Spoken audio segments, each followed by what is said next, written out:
Hip-hop star Lil Wayne doesn't ordinarily give interviews, but Nightline's no ordinary broadcast. A controversial encounter with the rapper is already getting major attention on Twitter. Here's ABC's Linsey Davis. Well, ladies and gentlemen, my name is Lil Wayne.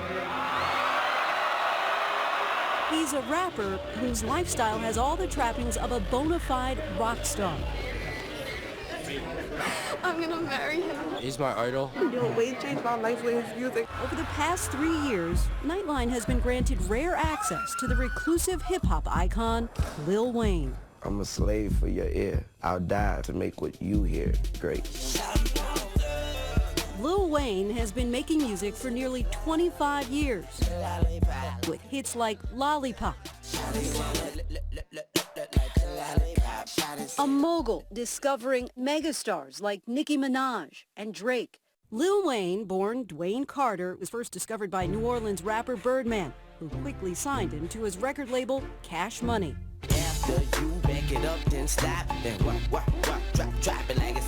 Wayne's first taste of mainstream success came with his electric verse on Juvenile's Back That Thing Up. His lyrics are crafty and calculating, yet raw and explicit. I know how difficult it was to watch us come up with our pants sagging and our shirts all big and bandanas on and rapping street things and talking about guns. Every verse was about how I would run in your house and tie your parents up or something like that. And I sold over 1 million records in a heartbeat. It was about lyrics. It was just about, it wasn't about what you were talking about, it was about how you was talking about it. What do you say to people who call your music vulgar, misogynistic, offensive, degrading? No, if that's what you think about the music, if that's what you categorize it under, then so be it. All those things made me who I am, and I am a very successful man. Please keep looking out for more, because it's coming, baby. So your daughter, would you have any problem with her being called a or a hoe? Yeah, if they calling her a hoe, I have a huge problem with that. Yeah, but I've never called a certain female name out, unless I got a real big problem with her. Yeah. To say this father of four is controversial is an understatement, but the self-described gangster says he's often misunderstood. That would be the biggest misconception, that I'm some kind of rude. I don't know. When they meet me, they're like, oh, you're so humble or whatever. But I'm from the South.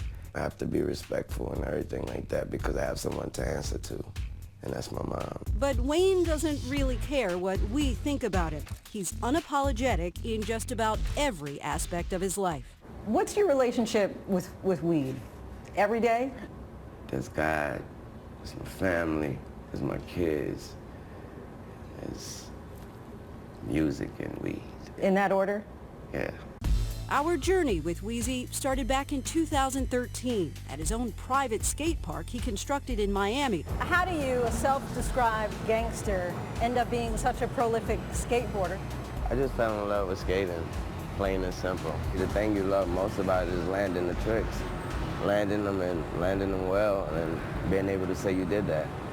A few months later, he invited us to Amsterdam, backstage at a sold-out performance. What are you thinking about when you're walking on stage? Usually what's on my mind is just impressing the people, and I'm usually trying to fill the crowd out first. Let's go! Let's go! Being on stage for me is everything I ever dreamed of. I'm always at home on stage. Nowadays, Wayne has been making more headlines than music. Due to an ongoing legal battle, his completed Carter 5 album remains on the shelf, which is why he says he chose now to release a memoir.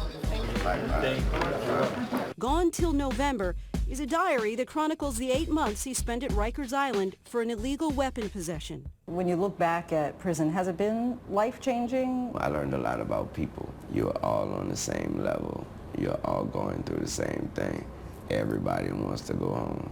But outside of a jail cell, his celebrity status has clearly shaped his perspective, recently stirring controversy on Fox Sports when he said he personally doesn't see racism because so many of his fans are white.